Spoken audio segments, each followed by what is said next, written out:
The Biden administration, after 10 days of attacks, failed to stop groups' attacks on maritime trade.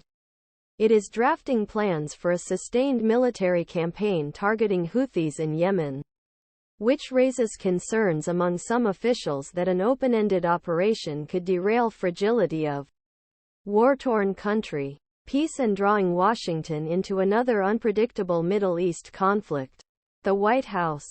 Houthi radars. It is high level on Wednesday discuss options for road follow in administration's burgeoning response.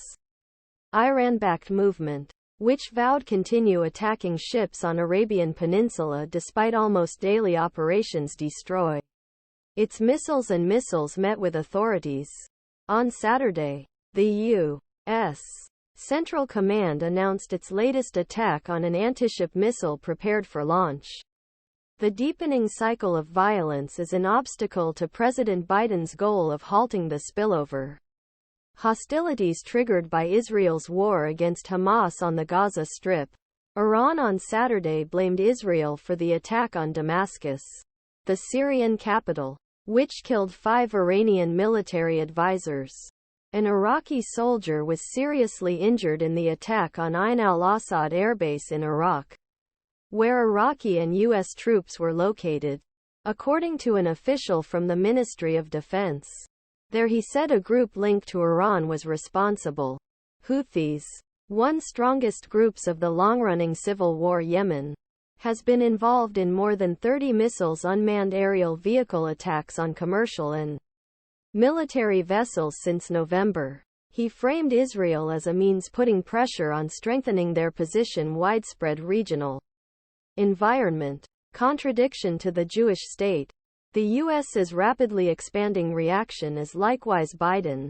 It runs the risk of attracting another unstable campaign in a region where the American military has repeatedly come to a deadlock, potentially undermining an attempt to refocus U.S. foreign policy on Russia and China.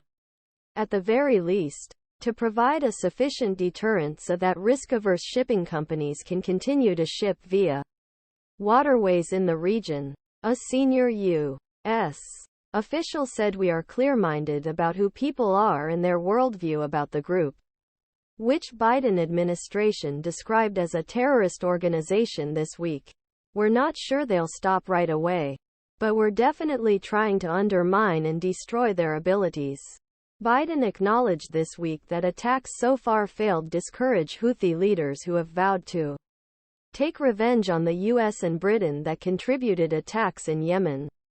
Do they stop the people? Will they go on?